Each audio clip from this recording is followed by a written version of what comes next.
جب جیب خالی ہو، دل بے چین ہو، حالات ایسے ہوں کہ ہر طرف اندھیرا ہی اندھیرا نظر آئے اور کوئی راستہ سمجھ میں نہ آئے، تو کیا آپ نے کبھی سوچا ہے کہ اسی اندھیرے میں ایک دروازہ ایسا بھی ہے جو صرف آپ کے لیے کھلا ہے؟ جب انسان ان حالات سے گزرتا ہے تو وہ اپنی کمزوری، اپنی لاچاری کو پوری طرح محسوس کرتا ہے۔ یہ وہ لمحات ہوتے ہیں جب نفس کی آوازیں خود بخود خاموش ہو جاتی ہے اور روح اندر ہی اندر کروٹیں لینے لگتی ہے۔ انسان خود سے سوال کرتا ہے، میں نے کیا کیا؟ کہاں غلطی ہوئی؟ کیوں یہ سب میرے ساتھ ہو رہا ہے؟ لیکن ان سوالوں کے جواب اسے کہیں نہیں ملتے، کیونکہ جس دریا میں وہ ڈوب رہا ہوتا ہے اس کا کوئی کنارہ نظر ہی نہیں آتا۔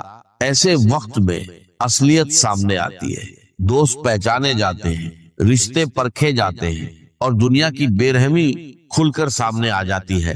وہی چہرے جو کبھی مسکراتے تھے اب نظریں چرا لیتے ہیں، وہی ہاتھ جو کبھی مدد کے لیے اٹھتے تھے اب جیبوں میں چھپ جاتے ہیں۔ یہی دنیا کا دستور ہے، جب آپ کے پاس ہوتا ہے تو سب آپ کے ساتھ ہوتے ہیں، اور جب کچھ نہیں ہوتا تو کوئی بھی ساتھ نہیں ہوتا۔ لیکن اس دنیا سے پرے بھی ایک دنیا ہے، ایک اور نظام ہے، ایک ایسا رشتہ جو کبھی ٹوٹتا نہیں۔ جب زمین تنگ ہو جائے، جب آسمان سے کوئی آواز نہ آئے، تب بھی ایک دروازہ ہے جو کبھی بند نہیں ہوتا، اور وہ دروازہ ہے اللہ کے ناموں کا، اس کی رحمت کا، اس کی قدرت کا۔ یہ دروازہ ہر وقت کھلا ہے، ہر آنے والے کے لیے، ہر پکارنے والے کے لیے۔ اس پر نہ کوئی پہرے دار ہے، نہ کوئی شرط، نہ کوئی رسم، بس ایک چیز چاہیے، ایک سچی پکار، دل کی گہرائی سے نکلی ہوئی آواز، اور ایک آنسو جو اللہ کی طرف بہہ جائے۔ یہ تین نام، تین ایسی چابیاں ہیں جو غیب کے خزانے کھول دیتی ہے، تین ایسی روشنیاں ہیں جو سب سے تاریک رات میں بھی راستہ دکھا دیتی ہے، تین ایسے دریا ہیں جو پیاسے کو سیراب کر دیتے ہیں، اور تین ایسے سہارے ہیں جو ٹوٹے ہوئے انسان کو پھر سے کھڑا کر دیتے ہیں۔ پہلا نام الرجاق۔ یہ نام ایک گہری حقیقت بیان کرتا ہے کہ اللہ تعالیٰ صرف رزق دینے والا نہیں، بلکہ بار بار ہر لمحہ، ہر سانس کے ساتھ رزق دینے والا ہے۔ رزق صرف پیسہ نہیں ہوتا، صرف روٹی نہیں ہوتی، رزق ہے ہوا، پانی، روشنی، صحت، عقل، محبت، سکون، امید، جو کچھ بھی انسان کو زندہ رکھے وہ سب رزق ہے، اور ان سب کا دینے والا صرف ایک ہے، الرزاق، وہ جس نے ہر مخلوق کے لیے اس کا رزق مقرر کر رکھا ہے اور اسے لگاتار پہنچا رہا ہے۔ وہ زمین سے غذائیں نکالتا ہے، آسمان سے برکتیں اتارتا ہے، سمندر سے موتی اور مچھلیاں دیتا ہے، درختوں سے پھل اور پتے دیتا ہے، وہ پرندوں کو ان کے گھونسلوں میں رزق دیتا ہے، مچھلیوں کو ان کے پانی میں، اور انسان کو اس کی جیب میں، اس کی پلیٹ میں، اس کے دل تک رزق پہنچاتا ہے۔ اس کی رزاقیت کا دائرہ لامحدود ہے، اس کا خزانہ کبھی خالی نہیں ہوتا، اس کی رحمت کبھی کم نہیں ہوتی، اور اس کی قدرت کبھی عاجز نہیں ہوتی۔ وہ دیتا ہے اور دیتا ہی چلا جاتا ہے، کیونکہ دینا اس کی عادت ہے، اس کی شان ہے۔ جب آپ اس نام کو پکارتے ہیں تو محسوس کریں کہ وہ ذات جس کے ہاتھ میں تمام خزانے ہیں آپ کی طرف متوجہ ہو رہی ہے۔ یا رزاق یہ صرف ایک لفظ نہیں، یہ ایک کنیکشن ہے آپ کے اور آپ کے رب کے درمیان۔ جب آپ کہتے ہیں یا رزاق تو یقین کے ساتھ کہیں، امید کے ساتھ کہیں، اور دل میں پوری عاجزی کے ساتھ کہیں، اتنا کہیں کہ آپ کا دل مطمئن ہو جائے، آپ کی روح کو سکون مل جائے، اور آپ کا یقین پختہ ہو جائے کہ رزق دینے والا موجود ہے، اور وہ آپ کو دیکھ رہا ہے۔ وہ دیکھ رہا ہے آپ کی خالی جیب، آپ کے گھر کی پریشانی، آپ کے دل کا بوجھ، اور کبھی کبھی وہ جان بوجھ کر دیر کرتا ہے تاکہ آپ اس کی طرف بڑھیں، تاکہ آپ اسے پکاریں، تاکہ آپ کا تعلق اس سے اور مضبوط ہو جائے۔ کبھی کبھی اللہ رزق کو روکتا ہے تاکہ بندہ پکارے، اور جب بندہ پکارتا ہے تو پھر وہ بارش کی طرح برساتا ہے۔ لیکن یاد رکھیں، الرزاق کے نام کا تقاضا یہ بھی ہے کہ آپ حلال کی تلاش کریں، کیونکہ وہ حلال رزق دیتا ہے، اور حرام سے بچنے کا حکم دیتا ہے، اور یہ بھی کہ جب آپ کو ملے تو آپ بھی دوسروں تک پہنچائے، کیونکہ جو خود پاتا ہے اسے دینا بھی سیکھنا ہوتا ہے۔ چاہیے کہ آپ صرف اپنے لیے نہ جیے بلکہ دوسروں کے لیے بھی دے، کیونکہ جب اللہ آپ کو دیتا ہے تو دراصل وہ آپ کی آزمائش لیتا ہے، یہ دیکھنے کے لیے کہ آپ کا دل کتنا کھلا ہے۔ یہی تقاضا ہے کہ آپ اللہ پر پورا بھروسہ کریں، کیونکہ جب تک آپ اللہ پر یقین کے ساتھ بھروسہ نہیں کریں گے آپ کا دل کبھی سکون نہیں پائے گا، بے چینی آپ کا پیچھا نہیں چھوڑے گی۔ اور یہی تقاضا ہے کہ آپ صبر کریں، گہرا صبر، خوبصورت صبر، کیونکہ رزاق جانتا ہے کب دینا ہے، کیسے دینا ہے، کسے دینا ہے، اور اس کا ہر فیصلہ ہر وقت کامل ہے، بے مثال ہے۔ جو شخص الرزاق کو پکارتا ہے اس کے لیے اللہ رزق کے ایسے دروازے کھول دیتا ہے جن کا اس نے کبھی تصور بھی نہیں کیا ہوتا۔ وہ اسے وہاں سے دیتا ہے جہاں سے اس نے کبھی گمان بھی نہیں کیا۔ وہ اس کے حساب میں اضافہ کرتا ہے، اس کی روزی کو وسیع کرتا ہے، اس کی مشکلات کو آسان کر دیتا ہے۔ اب سنیے دوسرا نام الفتاح۔ یہ نام صرف ایک نام نہیں، یہ امید ہے، یہ روشنی ہے، یہ ہر بند راستے کا جواب ہے۔ اللہ تعالیٰ صرف ایک بار نہیں کھولتا بلکہ بار بار کھولتا ہے۔ ہر مشکل کے وقت، ہر تنگی کے لمحے، ہر بند دروازے پر الفتاح وہی ہے جو بند دروازے کھولتا ہے، وہ جو بند راستوں کو کھول دیتا ہے، وہ جو اندھیروں میں چراغ روشن کرتا ہے، وہ ایسے راستے نکالتا ہے جو کسی کو نظر نہیں آتے، وہ ایسی کنجیاں دیتا ہے جو تمام قفلوں کو توڑ دیتی ہے، وہ ایسے دروازے کھولتا ہے جو کبھی ہمیشہ کے لیے بند لگتے تھے۔ فتاح کا نام بہت وسیع ہے، وہ دلوں کا فتاح ہے کیونکہ وہ دلوں کو ایمان کے لیے کھولتا ہے، بند دلوں کو نور سے بھر دیتا ہے اور سخت دلوں کو نرمی عطا کرتا ہے۔ وہ رزق کا فتاح ہے کیونکہ وہ روزی کے دروازے کھولتا ہے، برکتوں کے خزانے کھول دیتا ہے۔ وہ مشکلات کا فتاح ہے کیونکہ وہ ہر مشکل کو آسان کرتا ہے، ہر مصیبت کو دور کرتا ہے، ہر پریشانی کا حل نکالتا ہے۔ اور وہ علوم کا فتاح ہے، وہ علم کے دروازے کھولتا ہے، فہم عطا کرتا ہے، بصیرت دیتا ہے۔ جب آپ کو لگے کہ ہر دروازہ بند ہو چکا ہے، جب ہر طرف مایوسی ہو، جب قرض بوجھ بن جائے اور راتوں کی نیند اڑ جائے، تب صرف ایک نام پکاریے، یا فتاح، اور یقین رکھیے جو دروازے بند ہیں وہ کھلنے والے ہیں، جو راستے بند ہیں وہ بنیں گے، اور جو تاریکی ہے وہ روشنی میں بدلنے والی ہے۔ اپنے دل میں بسا لیجئے یہ نام فتاح۔ جب لگے کوئی راستہ نہیں، کہیے یا فتاح۔ جب لگے سب نے منہ موڑ لیا، کہیے یا فتاح۔ جب لگے قرض بہت بڑا ہے اور حل ناممکن، کہیے یا فتاح۔ کیونکہ فتاح وہ ہے جو ایک دروازہ کھولتا ہے تو 100 دروازے خود کھل جاتے ہیں، وہ ایک کنجی دیتا ہے تو تمام قفل ٹوٹ جاتے ہیں۔ اس نام کا تقاضا ہے کہ آپ مایوس نہ ہوں، کیونکہ فتاح مشکل سے آسانی کی طرف لے جاتا ہے، تنگی سے کشادگی کی طرف، اور اندھیرے سے روشنی کی طرف۔ یہ تقاضا ہے کہ آپ دعا کرتے رہیں، دروازے بند ہیں تو کھٹکھٹاتے رہیں، فتاح جواب دے گا، ضرور دے گا۔ یہ تقاضا ہے کہ آپ خود بھی لوگوں کے لیے کھلے، جیسے اللہ آپ کے لیے راستے کھولتا ہے ویسے ہی آپ دوسروں کے لیے آسانیاں پیدا کریں، ان کے کام آئے، ان کی مدد کرے۔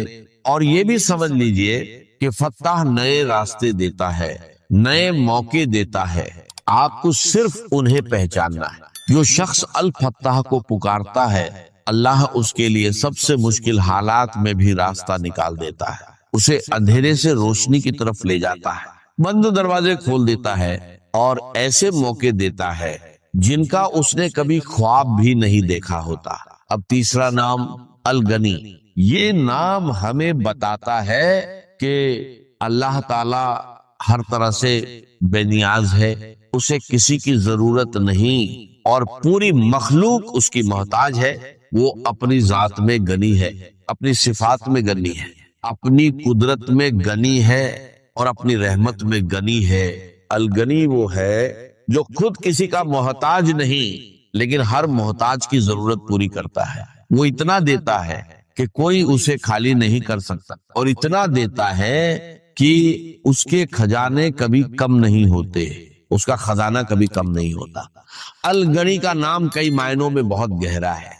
وہ اپنی ذات میں غنی ہے، کیونکہ اللہ کو کسی کی ضرورت نہیں، نہ کھانے کی، نہ پینے کی، نہ مدد کی، نہ سہارے کی۔ وہ صفات میں غنی ہے، کیونکہ اس کی صفات کامل ہے، انہیں کسی اضافے کی ضرورت نہیں اور نہ کسی کمی کا خوف ہے۔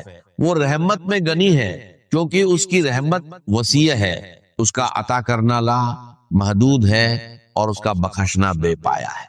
اور وہ قدرت میں غنی ہے، کیونکہ اس کی قدرت سب پر حاوی ہے، کوئی اسے روک نہیں سکتا اور کوئی اسے مجبور نہیں کر سکتا۔ جب آپ اپنی فقیری، اپنی مجبوری اور اپنی لاچاری کو محسوس کریں، جب آپ کو لگے کہ آپ کے پاس کچھ نہیں، جب آپ کو لگے کہ دنیا نے آپ کو چھوڑ دیا ہے، تو یا غنی کہیں اور محسوس کریں کہ اللہ غنی ہے اور وہ آپ کو اپنی گنائی سے غنی بنا دے گا، یا غنی کہیں اور یقین رکھیں کہ جو غنی ہے وہ آپ کی فقیری کو دیکھ رہا ہے، جو بے نیاز ہے وہ آپ کی ضرورت پوری کرے گا، اور جو سب کا مالک ہے وہ آپ کو دیتا رہے گا۔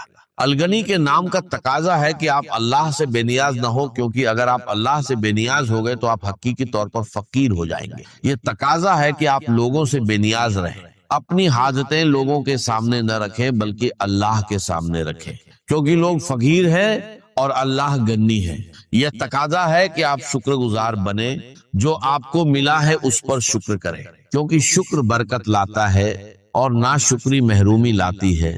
اور یہ تقاضا ہے کہ آپ دوسروں کو بھی گرنی کریں، جو آپ کو دیا گیا ہے اس میں سے دوسروں کو بھی دے، کیونکہ یہی صفت غنی کا تقاضا ہے۔ جو شخص الغنی کو پکارتا ہے اس کے لیے اللہ اپنی گھنائی سے دیتا ہے، وہ اسے اتنا دیتا ہے کہ وہ خود غنی ہو جاتا ہے، اسے کسی کی ضرورت نہیں رہتی اور وہ دوسروں کو دینے والا بن جاتا ہے۔ ان تین ناموں کو پڑھو تو سمجھو کہ فرشتے رحمت بھرے پروں کے ساتھ اتر رہے ہیں، ہاتھوں میں رزق کی ٹوکریاں لیے حکم ملتا ہے، اس بندے کے رزق کے دروازے کھول دو، اس کی روزی وسیع کرو، قرض اتارو، دل کو سکون دو۔ آسمان میں ہلچل مچ جاتی ہے، فرشتے کہتے ہیں کہ اس نے رزاق فتح غنی کو پکارا، اب اللہ نے مدد کی ضمانت لے لی، کیونکہ اس نے وعدہ کیا جو مجھ سے مانگے گا میں دوں گا، جو میرے دروازے پر آئے گا اسے خالی ہاتھ نہ لوٹاؤں گا۔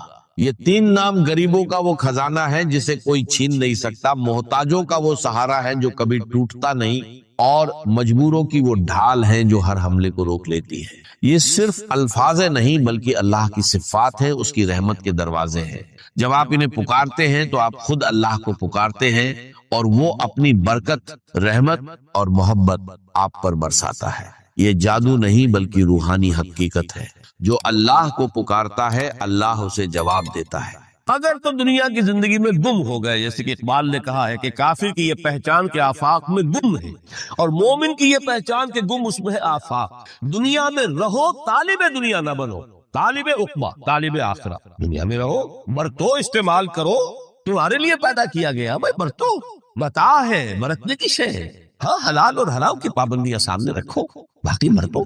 مطلوب یہ نہ ہو، مقصود یہ نہ، مطلوب آخرہ ہو۔ انما الدنیا خلقت لکم وانتم خلقتم للآخرہ۔ منزل وہ رہے، مستحضر رہے، سامنے رہے کہ میں تو اجنبی ہوں، یہاں یہ میرا وطن نہیں ہے۔ الدنیا سجن المومن و جنت الکافر۔ جیسے کسی پرندے کو کسی پنجرے میں بند کر دیا گیا ہو، اس طرح ہمیں اس دنیا میں بھیج دیا گیا، اللہ کی مرضی سے بھیجا ہے۔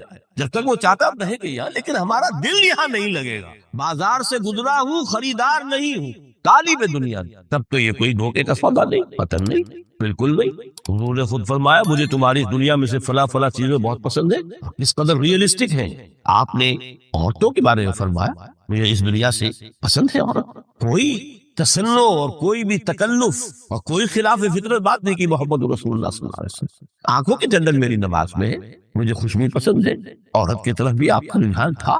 قرآن مجید میں آتا ہے نبی اب کوئی اور نکاح آپ نہیں کریں گے، وَلَوْ أَعْجَبَتْكَ حُسْنُهُنَّ، چاہے ان کا حسن جو ہے وہ آپ کو اچھا لگے، اب اجازت نہیں ہے مزید، بس فل سٹاپ، جتنے نکاح ہو چکے ہو چکے۔ یہ دنیا کو حضور نے صلی اللہ علیہ وسلم دنیا پر سوار رہو، دنیا کو اپنے اوپر سوار نہ ہونے دو، بس بات صرف یہ۔ کافر کی یہ پہچان کہ آفاق میں گم ہے۔ اسی لیے سورہ کہف کا ایک مرکزی مضمون ہے، پہلے رکوع میں بات آتی ہے انا جعلنا ما علی الارض زینۃ لہا لنبلوہم ایہم احسن عملا، ہم نے اس دنیا پر جو کچھ ہے، یہ اسکائی اسکریپرز بن گئے ہمارے زمانے میں، اور یہ شاندار بلڈنگ ہیں، اور یہ کچھ ہے، ہم نے زینت اور زیبائش اور آرائش بنا دیا ہے تاکہ آزمائیں، انہی کے حسن کے شکار ہو جاتے ہو اور ان کے پرستار بن کر رہ جاتے ہو۔ رخ روشن کے آگے شمع رکھ کر وہ یہ کہتے ہیں ادھر جاتا ہے دیکھے یا ادھر پروانہ آتا ہے، پھر بھی اللہ ہی کے عاشق بنے رہو، اللہ ہی سے محبت کرو، کامیاب ہو گئے، دنیا کو مرتو۔ اگر دنیا یہ عروس ہزار داماد جو ہے، اگر کہیں یہ محبوبہ بن گئی تو ختم۔ اچھا دیکھیے اس سورہ حدید میں اب یہ دنیا کی حقیقت کو اس طرح بیان کر کے جو نتیجے جو اس سے نکلتے ہیں ان کو علیحدہ علیحدہ بیان کر دیا۔ ایک نتیجہ جو میں بیان کر چکا، رحمانیت، ترک دنیا، اس کی نفی کرتے ہوئے فرمایا وَلَقَدْ أَرْسَلْنَا نُوحًا وَإِبْرَاهِيمَ وَجَعَلْنَا فِي ذُرِّيَّتِهِمَا النُّبُوَّةَ وَالْكِتَابَ فَمِنْهُمْ مُهْتَدٍ وَكَثِيرٌ مِنْهُمْ فَاسِقُونَ ثُمَّ قَفَّيْنَا عَلَى آثَارِهِمْ بِرُسُلِنَا وَقَفَّيْنَا بِعِيسَى ابْنِ مَرْيَمَ وَآتَيْنَاهُ الْإِنْجِيلَ وَجَعَلْنَا فِي قُلُوبِ الَّذِينَ اتَّبَعُوهُ رَأْفَةً وَرَحْمَةً وَرَهْبَانِيَّةً ابْتَدَعُوهَا مَا كَتَبْنَاهَا عَلَيْهِمْ۔ اصل مضمون یہ تھا جس کے لیے تمہید اتنی لمبی باندھی، ہم نے نوح کو بھیجا، ابراہیم کو بھیجا، ان کی اولاد میں ہی نبوت اور کتاب رکھ دی، پھر ان کے نقش قدم پر ہم نے اٹھایا عیسیٰ ابن مریم کو، انہیں انجیل دی، اور جو لوگ ان پر ایمان لائے ان کے دلوں میں رحمت اور رافت کے جذبات پیدا کر انسانی ہمدردی۔ حضرت عیسیٰ کا جو اپنا مزاج تھا، ظاہر بات ہے کہ آپ کے حواریین اور آپ پر ایمان لانے والوں میں اسی کا ایک عکس پیدا ہونا تھا، لہذا وہ ایک خاص کیفیت، لیکن فرمایا ایک شے کیوں انہوں نے بدعت کے طور پر ایجاد کر لیا، وَرَهْبَانِيَّةً ابْتَدَعُوهَا مَا كَتَبْنَاهَا عَلَيْهِمْ، رہبانیت کی انہوں نے بدعت ایجاد کر لی، یہ انہوں نے کی ہے، ہم نے یہ ان پر فرض نہیں کی۔ یہ ہے وہ منفی نتیجہ، گریز، خانقاہوں میں جا کر بیٹھ جاؤ، موناسٹسزم، تجرد کی زندگی گزارو، نتیجہ اس کا کیا نکلتا ہے کہ بظاہر راہب اور راہبائیں رہ رہی ہیں اور رہ رہے ہیں، اور اندر جو حرام کاری کے بازار چل رہے ہیں، اور تہخانوں کے اندر حرامی بچوں کی قبروں کی قبرستان بنے۔ ہسٹری آف کرسچین موناسٹسزم پر کتابیں پڑھ لیجیے، خود انہوں نے اپنے سارے جو ہیں مخیے اجیڑ کے خود رکھ دیے۔ یہ رہبانیت، یہ اسلام کا راستہ نہیں ہے۔ احادیث کے حوالے سے میں آپ کے سامنے پہلے بیان کر چکا ہوں، میں بعد میں تھوڑا سا عرض کروں گا کہ ہمارے ہاں بھی یہ رسم کیوں آئی ہے اور کیسے آئی۔ الحمدللہ اس درجے میں نہیں آئی جس درجے میں کہ کرسچینٹی میں آئی ہے، الحمدللہ ثم الحمدللہ، لیکن کسی درجے میں اگر آئی ہے تو کیوں آئی ہے یہ میں بعد میں عرض کروں گا۔ لیکن اس کا مل حیات الدنیا الا متاع الغرور کا دوسرا نتیجہ کیا ہے؟ پہلا نتیجہ تھا گریز کا، پسپائی کا، فرار کا، معاشرے سے نکل بھاگنے کا، تاکہ معاشرے میں اشرار کھل کھیلے، جو چاہے کرے۔ ایک راستہ یہ ہے، ترک دنیا کے معنی ہے ترک لذات دنیا، آسائشوں کو ترک کرنا، سختیاں جھیلنا، کس لیے؟ تاکہ دنیا سے ظلم کا خاتمہ ہو، باطل کا تختہ الٹ دیا جائے، ظلم کا استحصال۔ ظاہر بات ہے ظالم آسانی سے ظلم نہیں چھوڑے گا، ایکسپلائٹر وعد و نصیحت سے اپنے ایکسپلائٹیشن سے باز نہیں آئے گا۔ شاذ ہوتے ہیں اس طبقے کے اندر بھی یقیناً کچھ سلیم الفطرت لوگ ہوتے ہیں، جیسے طبقہ اشرافیہ سے تھے حضرت ابو بکر رضی اللہ تعالیٰ عنہ، سلیم الفطرت انسان تھے، وہ کوئی غلاموں کے طبقے سے تو نہیں تھے، کوئی فقراء کے مساکین کے طبقے میں سے نہیں تھے، اونچے طبقے میں سے تھے، عشرہ مبشرہ اکثر و بیشتر اس طبقے سے تھے۔ لیکن بائی انداز وہ جو طبقہ ہوتا ہے، یا تو وہ اپنے جبر اور استبداد کا تخت جو ہے جما کر بیٹھا ہوا لوگوں کی گردنوں کے اوپر، پولیٹیکل ریپریشن ہے، یا اکنامک ایکسپلائٹیشن ہے، استحصال، محنت لوگ کریں کھائیں گے، ہم عیش ہم کریں گے، محنت کسان کرے جا کے کھیت میں، ہم لے آئیں گے اپنا حصہ اور عیش کر، یا کوئی سوشل ڈسکریمنیشن ہے، یہ اونچا ہے یہ نیچا ہے، یہ تو پیدا ہی ہوا ہے شودر، یہ اس سے نکل ہی نہیں سکتا، اور یہ پیدا ہوا برہمن، یہ تو اونچا ہے۔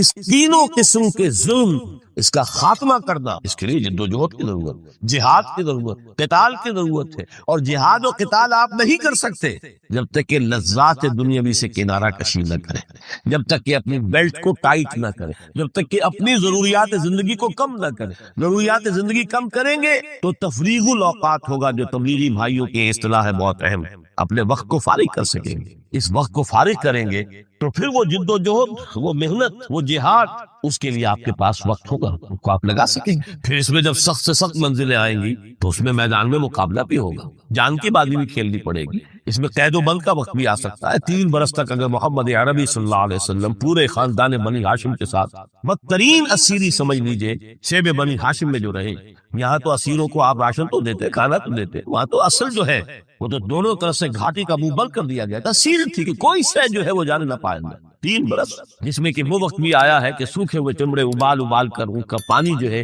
بلکتے ہوئے بچے، پھول جیسے بچے بنی ہاشم، ان کے حلق میں ٹپکایا گیا ہے۔ اور کچھ تھے لوگ، حکیم بن حزام جیسے رضی اللہ تعالیٰ عنہ، بعد میں ایمان بھی لے آئے۔ حضرت خدیجہ رضی اللہ تعالیٰ عنہ کے چونکہ وہ قریبی رشتہ دار تھے، وہ پہاڑ کو کراس کر کے چوٹی پر سے اتر کر کچھ کبھی کبھی کھانے پینے کی چیز پہنچا دیتے تھے۔ یہ سارے مراحل آئے۔ یہ جو ہے یہ مثبت ہے۔ ترک دنیا وہ نہیں، ترک دنیا سے مراد دنیا کی لذتوں سے، دنیا کی آسائشوں سے، ان سے آدمی آپ کو پیچھے ہٹائے، ان کو چھوڑے، ان کو ترک کرے، تاکہ اپنا وقت، اپنا مال، اپنی صلاحیتیں صرف کر سکے۔ کس کام کے لیے؟ اب اس کے لیے دیکھیے آیت نمبر 25 ہے یہ سورہ حدید کی۔ لقد ارسلنا رسلنا بالبینات، ہم نے اپنے رسولوں کو بھیجا واضح چیزوں کے ساتھ۔ بینہ وہ شے جو خود ظاہر ہو۔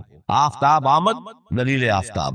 جب سورج طلوع ہو گیا وہ خود اپنے وجود پر دلیل ہے، اس کے لیے کسی اور اضافی دلیل کی ضرورت نہیں کہ سورج موجود ہے، وہ تو ہے، سب کو نظر آ رہا ہے۔ بینات سے مراد معجزے بھی ہیں، اور وہ تعلیم جو ہے بنیادی دین کی کہ جو فطرت انسانی کی جانی پہچانی ہوئی شے، دونوں پر اس کا اطلاق ہو جائے گا۔ لقد ارسلنا رسلنا بالبینات وانزلنا معهم الکتاب والمیزان، اور ہم نے ان کے ساتھ کتاب اتاری، میزان اتاری۔ یہ سب کچھ کس لیے کیا؟ لیقوم الناس بالقسط، تاکہ لوگ عدل پر قائم ہوں۔ یہ ہے سول آبجیکٹو۔ یہ نہیں ہماری کتاب پڑھ لیا کرے، ختم قرآن ہو گیا، اللہ اللہ دعا مانگ لی، چھٹی۔ قائم کرو اس کو، وہ میزان عدل نصب کرو، ہر ایک کو وہی تل کر ملے جو اس کا حق ہے، اور ہر ایک سے وہ لیا جائے کہ جو اس کے ذمہ واجب ہے۔ اگر یہ نہیں تو بابا پھر سب کہانیاں ہیں، شریعت اور دین اور نماز اور روزہ اور حج، کوئی حیثیت۔ اچھی طرح سن لیجیے میری بات، قرآن مجید میں کہلوایا گیا حضور سے، قل یا اہل الکتاب لستم علی شیء حتی تقیموا التوراۃ والانجیل وما انزل الیکم من ربکم۔ اے نبی ان سے کہہ دیجئے، اے کتاب والو تمہاری کوئی حیثیت ہی نہیں، ہماری نگاہوں میں تمہارا کوئی مقام ہی نہیں، جب تک کہ تم قائم نہیں کرتے تورات کو اور انجیل کو، جو کچھ کے نازل کیا گیا تمہاری طرف، تمہارے رب کی طرف سے۔ قائم کرو، پھر آؤ ہم سے بات کرو، ہم سے دعا کرو، ورنہ دفع ہو جاؤ۔ Nothing me. We don't care for you. لستم علی شیء حتی تقیموا التوراۃ والانجیل وما انزل الیکم من ربکم۔ اب قانون خداوندی تو بدلتا نہیں ہے، نہ فرام پرسن ٹو پرسن، نہ فرام نیشن ٹو نیشن، نہ فرام امہ ٹو امہ، اٹل ہے۔ ولن تجد لسنت اللہ تبدیلا ولن تجد لسنت اللہ تحویلا۔ سنت اللہ تو ایک ہے۔ اب اس آیت کو ذرا پڑھیے، قل یا اہل القرآن لستم علی شیء حتی تقیموا القرآن وما انزل الیکم من ربکم۔ کہہ دو اے محمد کہ اے قرآن والو تمہاری کوئی حیثیت نہیں ہے ہمارے ساتھ جب تک کہ تم قرآن کو قائم پڑھ لو اور اس کے قرات کے مقابلے منعقد کرا لو اور سونے کے تاروں سے اسے لکھ لو اور اس کو جو چاہو کر لو، کوئی حیثیت نہیں۔ قائم کرو اس قرآن کو، اس کے نظام کو، اس کے قانون کو، جو حضرت ابوبکر نے فرمایا تھا، پہلا خطبہ جو دیا ہے آپ بیعت خلافت کے بعد، تم میں ہر قوی میرے نزدیک ضعیف ہوگا جب تک کہ اس سے حق وصول نہ کر لو، اور ہر ضعیف قوی ہوگا جب تک کہ اسے اس کا حق دلا کر۔ سورہ شورى میں حضور سے کہلوایا گیا، قل وَأُمِرْتُ لِأَعْدِلَ بَيْنَكُمْ، مجھے یہ حکم ہوا ہے کہ میں تمہارے مابین عدل قائم، میں واعظ بن کر نہیں آیا، میں بدھ مت کے بھکشو بنانے کے لیے نہیں آیا تمہیں۔ ہاں انقلابی عمل میں ایک مرحلہ آتا ہے، بدھ مت کے بھکشو بننا پڑتا ہے کچھ عرصے کے لیے، تیاری کا مرحلہ، وہ میں ابھی بعد میں ذرا بیان کروں گا، لیکن مستقل نہیں ہے یہ بدھ مت کے بھکشو۔ یہ بدمعاش جس طرح چاہیں کھل کھیلیں، ظالم جس طرح چاہیں لوگوں پر ظلم کرتے رہیں، تشدد اور جبر کا جس طرح سے چاہے معاملہ کرے، استحصالی نظام جس طرح ہوتا ہے چلتا رہے۔ شاہ ولی اللہ دہلوی رحمۃ اللہ علیہ کے الفاظ میں، انسانوں کی عظیم اکثریت ڈھور ڈنگر بن جائے، صبح سے لے کے شام تک کمر توڑ دینے والی مشقت کے بعد بمشکل 2 وقت کی روٹی ملتی ہو، اس کا کبھی خیال اسے اللہ کا آئے گا؟ کبھی اللہ سے لو لگا سکے گا؟ دنیا نے تیری یاد سے بیگانہ کر دیا تو اس سے بھی دل فریب ہے غم روزگار کے۔ اس لیے حضور نے فرمایا قاد الفقر ان یکون کفرا، یہ فقر جو ہے یہ تو انسان کو کفر تک پہنچائے۔ عدل قائم کرو۔ تو دیکھیے یہ آیت انتہائی گمبھیر آیت ہے قرآن مجید کی سورہ حدید کی، جس طرح وہ آیت متاع الغرور والی جس شان کے ساتھ سورہ حدید میں آئی ہے، اعلموا انما الحیات الدنیا لعب ولهو وزینۃ وتفاخر بینکم وتکاثر فی الاموال والاولاد کمثل غیث اعجب الکفار نباته ثم یہیج فتراه مصفرا ثم یکون حطاما وفی الآخرۃ عذاب شدید ومغفرۃ من اللہ ورضوان وما الحیاۃ الدنیا الا متاع الغرور۔ لیکن اس کا نتیجہ کیا نکلنا چاہیے؟ لقد ارسلنا رسلنا بالبینات وانزلنا معهم الکتاب والمیزان لیقوم الناس بالقسط۔ Now prepare for the shock۔ میرے نزدیک میرے علم کی حد تک شاید دنیا کی کوئی انقلابی کتاب نہ ہو جس نے اس قدر عریاں طور پر کھل کر یہ کہا ہو کہ ظالموں کی سر کو بھی کرو، کچلو ان کے سر۔ وانزلنا الحدید، ہم نے لوہا بھی اتارا ہے۔ ایک وقت آتا ہے ظلم نہیں ختم ہوتا جب تک کہ لوہے کی طاقت ہاتھ میں نہ آئے۔ انزلنا الحدید، ہم نے صرف کتاب ہی نہیں اتاری ہے، لوہا بھی اتارا ہے۔ فیہ باس شدید، اس میں جنگ کی صلاحیت ہے۔ ومنافع للناس، لوگوں کے لیے کچھ اور منفعتیں بھی ہیں، کوئی توا پرات چمٹا وہ بھی بنا لو، ٹھیک ہے، لیکن اسلم یہ اسلحہ کے۔ وانزلنا الحدید، اسی تو سورہ حدید کا نام حدید ہے۔ فیہ باس شدید ومنافع للناس ولیعلم اللہ من ینصرہ ورسلہ بالغیب، اللہ دیکھنا چاہتا ہے کون ہے اس کے وفادار بندے جو اس لوہے کی طاقت کو ہاتھ میں لے کر مدد کرتے ہیں اس کی اور اس کے رسولوں کی غیب میں ہونے کے باوجود۔ ان اللہ قوی عزیز، ویسے اللہ قوی ہے، عزیز ہے، آنے واحد میں کفر کو ختم کر دے جب چاہے، آنے واحد میں ظالموں کا ظلم جو ہے وہ ختم کر کے رکھ دے، وہ سب کچھ کر سکتا ہے۔ لیکن پھر تمہاری آزمائش کیسے ہوگی؟ کیسے معلوم ہوگا ہوز ہو، کس کا کیا مقام تھا، کس کے پاس کتنا یقین کا سرمایہ تھا، کس کے ایمان کی گہرائی اور گہرائی کا کیا عالم تھا، کس نے ہمارے دین کے لیے کیسی کیسی قربانیاں جھیلی ہے۔ یہ ہے ترک دنیا جو موسٹ پروفاؤنڈ ہے، نتیجہ خیز ہے، خیر کو وجود میں لانے کے لیے ہے، لیکن اس کی مثالیں موجود ہیں۔ حضرت مصعب بن عمیر رضی اللہ تعالی ایام جاہلیت میں کہا جاتا ہے ان کا جوڑا جو ہے شام سے تیار ہو کر آتا تھا، جیسے کبھی مشہور ہے کہ پنڈت نہرو کا بھی کپڑے سل کر آتے تھے پیرس سے، موتی لال نہرو کا بیٹا، اور موتی لال نہرو وہ تھا کہ وائس رائے کی پہلی کار آئی ہے ہندوستان میں تو دوسری کار موتی لال کی آئی ہے، اس کا بیٹا، اس کے کپڑے پیرس سے سل کر آتا، مصعب بن عمیر کے کپڑے شام سے تیار ہو کر آتے، اور وہ ہمیشہ عطر میں بسے ہوئے ہوتے تھے، یہاں سے گزر جائے معلوم ہوا کہ پوری گلی جو ہے وہ مہک اٹھی، معلوم ہو جائے کہ مصعب گزر رہا ہے یہاں سے، ایمان لائے محمد رسول اللہ پر صلی اللہ علیہ وسلم۔ باپ فوت ہو چکا تھا، اس کی چھوڑی ہوئی دولت تھی، ماں تھی، لیکن وہ خاندان کا نظام، چچا تھا سربراہ، وہ بدترین کافر، اس نے پہلے سمجھایا ہوگا 100 طریقے آزما کر پھر آخری بار اس نے آزمایا کہ جس دولت کے اوپر تم عیش کر رہے یہ تمہارے مشرک باپ کی دولت ہے، نکل جاؤ گھر سے۔ انہوں نے سمجھا تھا جیسے سورہ صافات میں آتا ہے فارادوا بہ کیدا فجعلناہم الاسفلین، انہوں نے حضرت ابراہیم کے بارے میں سمجھا تھا جب دیکھیں گے کہ آگ تیار ہو رہی ہے اور یہ اس میں مجھے ڈال دیں گے تو سب یہ نشہ حرم ہو جائے گا، یہ توحید وعید سب ہوا ہو جائے گی، لیکن ہوا کیا؟ بے خطر کود پڑا حقیش نمرود میں عشق، عقل ہے محو تماشائے لب بامر۔ اس نے تو یہ دھمکی دی تھی کہ دن میں تارے نظر آ جائیں گے مصعب کو، ناز و نام میں پلا ہوا انسان، اسے کہہ دیا جا نکل جاؤ گھر سے، اس کا چلنے لگے، اس کا تیش جو ہے اور اچھا یہ کپڑے بھی اسی مشرک باپ کے ہیں، اتارو ان سب۔ مادر زاد برہنہ ہو کر گھر سے نکلے، مادر زاد پھر وہی ہے کہ جن کے نام قرائے فال بنا میں من دیوانہ زدم، بیعت عقبہ اولا ہوئی ہے، لوگوں نے کہا کہ ہمیں کوئی مقری دیجئے قرآن پڑھانے والا جو ہمیں قرآن پڑھائے، انہوں نے فرمایا جاؤ مصعب، وہ مصعب وہاں جا کر مدینے میں المقری بن گئے، جا المقری، وہ آ رہا پڑھانے والا، اور 1 سال کی محنت دعوت اور تبلیغ اور قرآن کے پڑھانے کے نتیجے میں اگلے سال 75 افراد لا کر میں ڈال دیا۔ یہ مصعب ہے۔ شہادت ہوئی ہے غزوہ بدر میں، ایک مرتبہ اس سے پہلے کا واقعہ بھی ہے کہ حضور مسجد میں تشریف فرماتے، سامنے سے حضرت مصعب گزرے، ایک پھٹا ہوا سا کمبل جسم کے گرد بیٹھا ہوا، حضور کی آنکھوں